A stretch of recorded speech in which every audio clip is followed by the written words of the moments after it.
Když se takhle hlédneš, co se vlastně odehrálo v tom kryptosvětě a v blockchainu za poslední 2-3 měsíce, každý týden vlastně vydáváš a připravuješ jaký bulletin, takže ty věci sleduješ. Co tě utkvělo v hlavě, jaké vlastně hlavní události tento tvůj svět prošel v posledním období?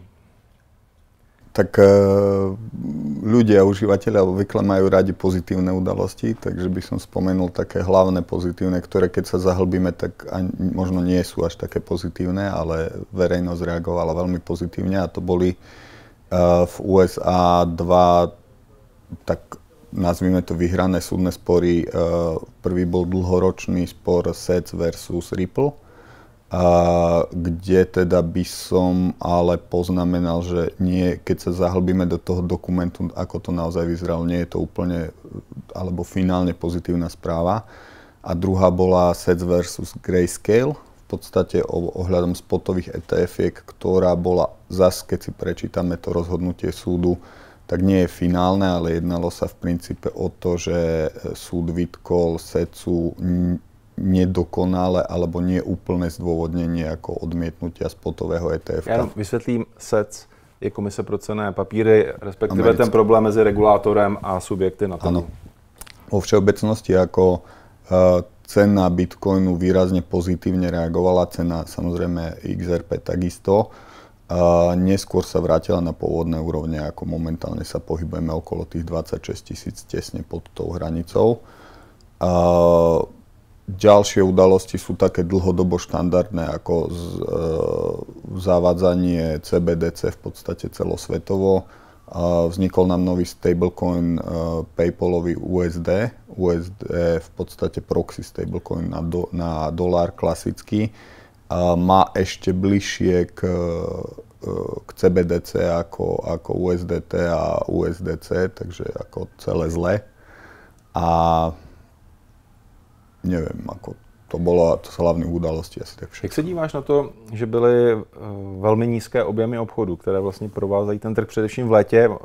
Souvisí to s tím, že vlastně jsme viděli jak srpen, tak i vlastně červenec, že to byly 2 ztrátové měsíce, i před teda tím růstem, o kterém si vlastně mluvil na začátku úplně toho léta. Jak vlastně objemy obchodu, které jsou, otázka odkud vlastně ty data chodí, jako objemy obchodu, jestli vlastně z jakého trhu přichází? V podstate dokážeme sledovať objemy obchodovania na CEXoch a DEXoch určitých spôsobom. V obidvoch prípadoch sledujeme výrazný ústup likvidity z tých trhov. V prípade CEXov veľmi výrazný. Kdyby si to ešte možná vysvetlil, vlastne aké typy burzy? Jasne, CEX sú centralizované burzy, DEX sú decentralizované burzy. Vo všeobecnosti dlhodobo platí, že väčšina obchodovania s Bitcoinom a aj s väčšinou kryptomien sa odohráva mimo tých sledovaných trhov, to znamená na OTC, kde sa odhaduje v niektorých okamihoch až 2/3 obchodovania, v súčasnosti to stúpa ešte viac. Vo všeobecnosti z centralizovaných burz tzv. CEXov je odliv likvidity výrazný a súvisí to aj s odlivom vôbec ako financií z CEXov. Je to spôsobené ako výrazným foodom a výraznými problémami ako burz, ktoré majú v niektorých burzách došlo k odlivu až povedzme 50% držaných bitcoinov, napríklad nedávno v prípade burzy Bybit. A dajme tomu momentálne veľmi výrazný food okolo najväčšej burzy Binance, kde v poslednom čase odišlo, je to sled udalostí už od začiatku roka. Jedná sa v podstate o taký celosvetový regulátorný útok na burzu Binance. Vyplávajú na povrch niektoré skutočnosti, ktoré možno nie sú úplne v poriadku. A očakáva sa v krátkej dobe útok v podstate na Binance v trestnej rovine v USA, kde SEC v súdu v minulý týždeň, alebo respektíve v priebehu posledných 2 týždňov dodal materiály uzavreté, zapečatené, kde sa predpokladá ako nejaká trestnoprávna rovina voči Binance US a voči Changpeng Zhaovi osobne. Takisto vieme z komunity, že SEC vyplatil $18 miliónov informátorovi nejakému, kde tiež sa predpokladá, že sa jedná ako o trestné veci ohľadom Binance. Z Binance takisto odišlo množstvo vysoko postavených manažérov, ktorí v rôznych krajinách, v rôznych častiach sveta, a predpokladá sa, že radi poskytnú úradom informácie zvnútra. Co to znamená pro investora, který třeba přes tuhletu burzu obchodoval nebo stále ještě obchoduje? Vzhľadom k rôznym ostatným udalostiam, ktoré nastali, je ich veľa. Ja som ich veľakrát spomínal v newsletteri. Je to napríklad z Binance prestali kooperovať viaceré banky, ktoré poskytovali mosty do SWIFTu ako na eurovej časti, tak aj v dolárovej časti. To znamená typicky pre štandardných traderov a investorov na Binance, to znamená to, že sú čiastočne znemožnené alebo v rôznych časových oknách sú znemožňované výbery a vklady na Binance. Sú čiastočne znemožňované obchodovanie s niektorými kryptoaktívami. Je tam menšia likvidita, je tam väčšia neistota. To znamená, že vo všeobecnosti, ako všeobecné odporúčanie je stiahnuť sa z tej burzy teraz určite. A kde teda být? Na jaké burze to dá v tuhletu chvíli smysl a kde je vlastně bezpečně podle tebe? Co bys poradil? Vo všeobecnosti ako druhá najväčšia burza je Coinbase, ktorá je regulovaná, prešla IPO. Regulovaná v určitom zmysle, nie je priamo regulovaná. Je to ale entita, ktorá je v USA, to znamená, akýkoľvek investor v princípe spadá pod dohľad dozorových orgánov USA. To znamená, že ľuďom v USA to môže byť v princípe jedno, ale nejakým zahraničným tradeom asi nechcete úplne vyplňať nejaké papiere pre IRS. Ale ako štátu, ktorý sa vás vôbec netýka. To znamená, že môže vás to stať veľa peňazí na nejakom daňovom poradcovi a vlastne prečo. A takisto tie vaše prostriedky v podstate z viacerých rozhodnutí súdu vyplýva, že nie sú vaše, ale sú Coinbaseové, potažmo spadajú pod regulátorov USA, takže to tiež nie je ako niečo, s čím sa chcete stretnúť. Ako čo sa týka CEXových burz, tak vo všeobecnosti je ich už veľmi málo, kde sa dá reálne obchodovať. Veľa z nich začalo vyžadovať, alebo už dlhodobejšie vyžaduje KYC a AML, s ktorými sú spojených veľa rizik, ktoré si ľudia neuvedomujú, ako v poslednej dobe došlo k viacerým mediálnym prípadom vražd kryptomilionárov, ktoré súviseli v podstate s procesom KYC a AML a s uniknutými dátami, či už z databáz subjektov, alebo či už od vládnych. Takže tohle to není bulvár, já jsem právě to někde viděl jako smrt kryptomilionářů a jsem si říkal, jako, začína ich byť pomerne veľa a v podstate keď to následne ako trackuje niekto, tak to väčšinou súvisí s únikom nejakých dát. Takže predstavuje to výrazné riziko a je to v podstate posledných 6 rokov ako zväčšujúci sa trend. Ľudia si toto napríklad neuvedomujú, väčšinou to riešia ako formou, že ja neviem, nemám čo skrývať, hej, ale keď uniknú dáta, unikne časť dát a napríklad ste tam ako zákazník a tí ľudia nevedia, koľko máte peňazí na tom, ale ste dostupní, to znamená, majú na vás dosah, tak ako reálne sa to môže stať v budúcnosti. Stalo sa to už vo veľa krajinách. Čiže čo sa týka CEXov vo všeobecnosti, to nebezpečenstvo tam je. Takisto veľa tých CEXov je v rôznych problémoch. Tie centralizované burzy, ako čo sa týka financií, boli tam rôzne shady obchody a rozberali sa to z rôznych strán, či už ako zo strany finančnej alebo zo strany regulátorov. Takže a reálne už sme videli viacero rozsudkov v poslednom čase, kde došlo k tomu, že súd vlastne vyrkol ortiel, že tie prostriedky nie sú tých traderov, ale spadajú do podstaty tej právnickej osoby toho CEXu. A když tě poslouchám, tak vlastně taková, možná mě opravíš, vlastně tvoje rada, ale ty si tady říkal už několikrát, nebýt na těch centralizovaných, být na těch decentralizovaných burzách a tam máš nějakého favorita? Nebo favority? Decentralizované burzy v podstate sú, tam ako treba sa pozerať na tie protokoly, ktoré sú spoľahlivé. Ako vo všeobecnosti v posledných mesiacoch došlo k útokom na viaceré protokoly, ale typicky tie najväčšie typu Uniswap ako sú funkčné. Hej, Uniswap V3 je pomerne spoľahlivý a v poslednom čase po znížení gas fičiek, tak už aj za nejaké priateľné objemy. A vo všeobecnosti by som sa kľudne vrátil k tomu, čo hovorím stále, a k tomu pôvodnému Satoshiho ideálu, ako kryptomeny by mali byť P2P. To znamená, že medzi ľuďmi akékoľvek riešenia sú iba také náhradné. Pretože pokiaľ sa bavíme dajme tomu o decentralizovaných burzách, tak väčšinou sa bavíme o Ethereu, ERC20 tokenoch a kompatibilných. Takže s Bitcoinom pomerne problém ako v Rapid Bitcoin, zase by som si dával pozor na to.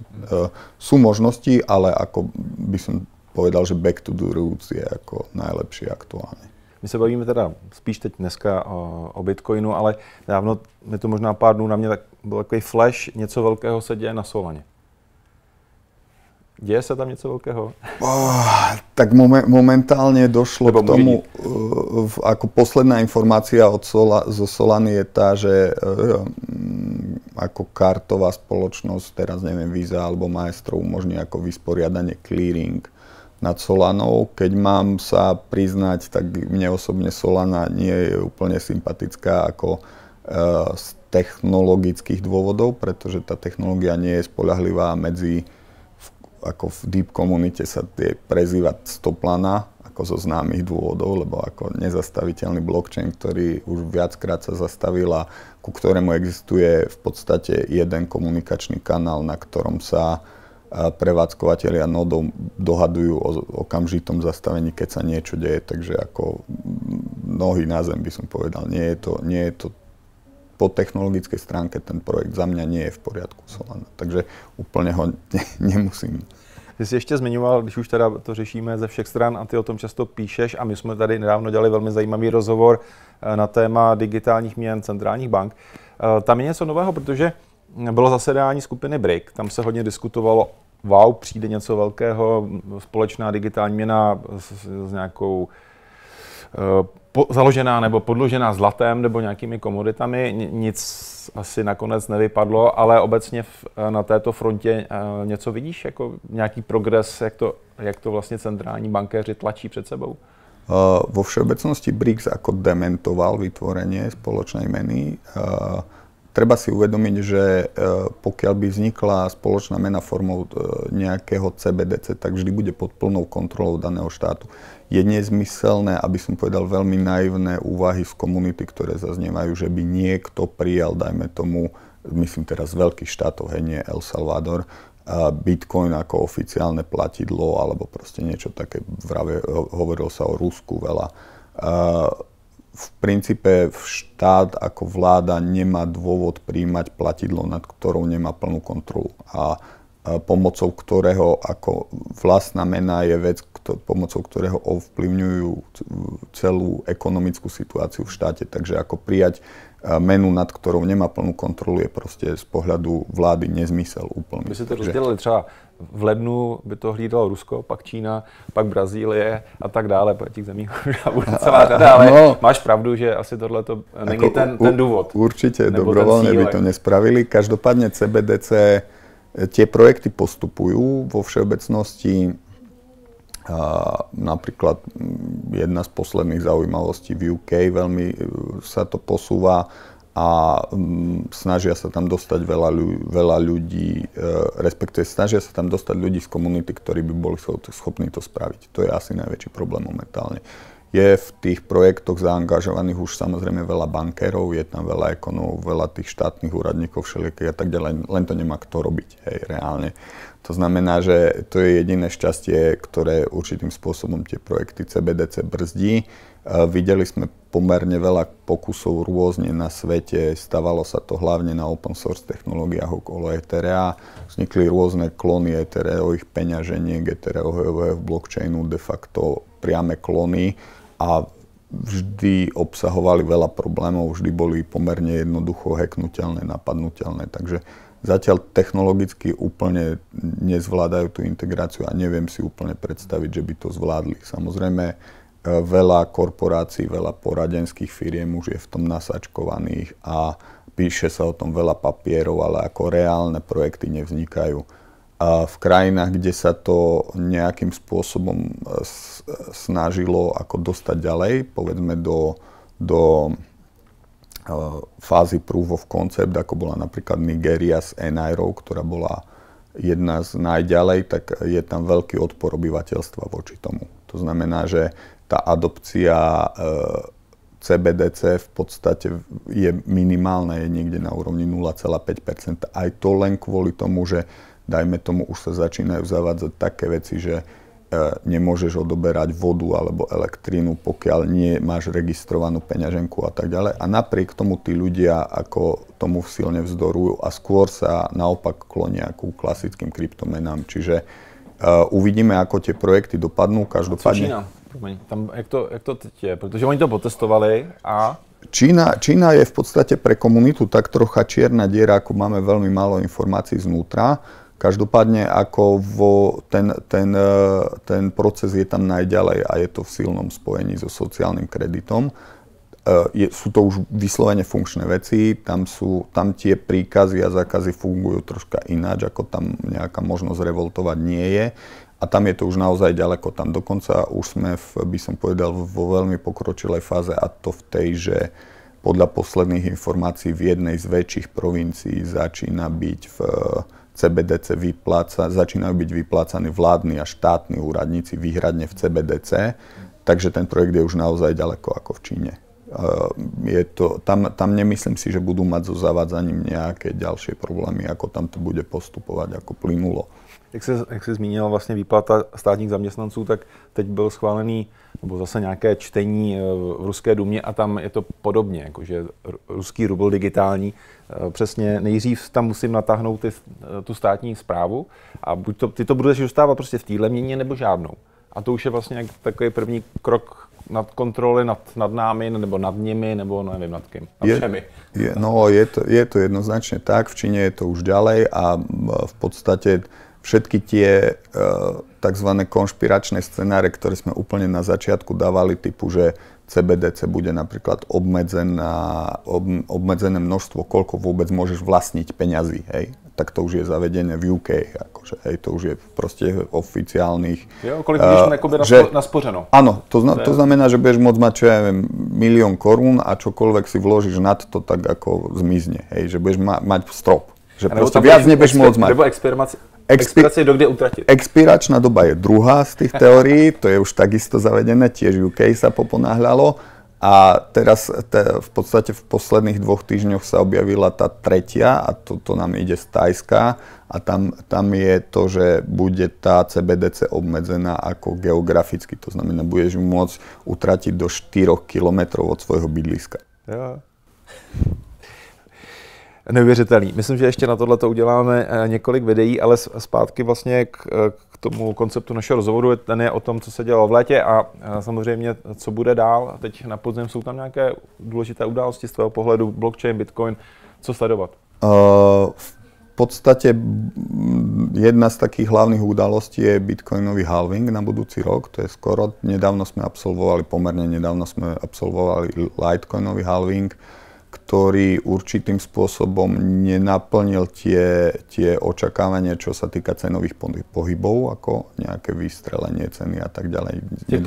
Skôr naopak a to určitým spôsobom viac menej aj zneisťuje, čo sa stane s tým bitcoinovým halvingom, lebo ako väčšina ľudí predpokladá, že nejak tá cena vystrelí. To bol obvyklý scenár v minulých rokoch. Momentálne nemá úplne prečo. Jednou z najočakávanejších udalostí a zase možno ako taká misconception v chápaní je schválenie spotových ETF-iek, spotových tentokrát v USA, kde o to požiadalo 7 veľkých spoločností, vrátane BlackRock a podobne. A tu takisto verejnosť vo všeobecnosti očakáva vystrelenie ceny Bitcoinu. A ja by som možno troška pripomenul rok 2017, kedy sme v podstate sa tá situácia opakuje. A to bolo takisto o tom, že v decembri sme proste nabehli niekde na úroveň 17-20 tisíc toho ATHčka. A takisto bolo schválené ETF-ko, nie spotové futures. A všetci očakávali, že vlastne do toho okamžite naskačú inštitúcia, vytlačia tú cenu do nekonečna a potom sme zažili ten prudký pad v 2018, 2019 až na úroveň $3,000. A spôsobené je to tým, že v podstate inštitúcie radi nakupujú lacno a keď si ľudia si neuvedomujú, že v momente, keď obchodujem len spotový bitcoin alebo takto medzi sebou obchodujeme, tak vlastne vždy to ako musíš ten bitcoin nakúpiť na to, aby si mal čo predať. A v momente ETF-iek a všelijakých inštrumentov finančného trhu dokážeš to proste efektívne shortovať bez toho, aby si niečo vlastnil. Takže umožňuje ti to, ako predať viac bitcoinov, ako reálne máš a inštitúcie sú zvyknuté obchodovať, oni zarábajú na volatilite, nezarábajú na tom, že niekomu jeho BEX akože zhodnotia, ktoré drží. Takže od tých ETF-iek tam by som bol veľmi opatrný ako s tým očakávaním cenovým. Cenové očekávání, já musím vždycky skončit cenou. Bych řekl, tak a kdo bude Bitcoin za rok a kdo bude za měsíc. Já vím, že nikdo nemá křišťálovou kouli, ale možná pojď se zařadit do nějaké skupiny. Já jsem teď dělal na Twitteru takovou lehkou anketu, teď na konci léta a 3 možnosti. Sválně, kde se najdeš ty, třeba mi řekneš, že si úplně možnost číslo 4. Jo. Zlomí letošní maxima, cca 32 000 plus, trading v pásmu 24-29 a kryptozima pád pod 24 $000. Jenom řeknu ty výsledky, doufám, že neovlivním. A teď, co řekneš ty?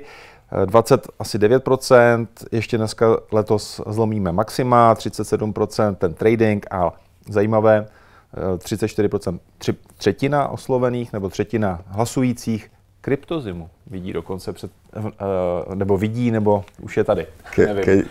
Keď tam dáme zarátame nejakú štatistickú chybu a odchylku, tak to máš v podstate presne na tretiny. Takže jo. to tak pozerám na tie percentá. Je nejasný směr trošku.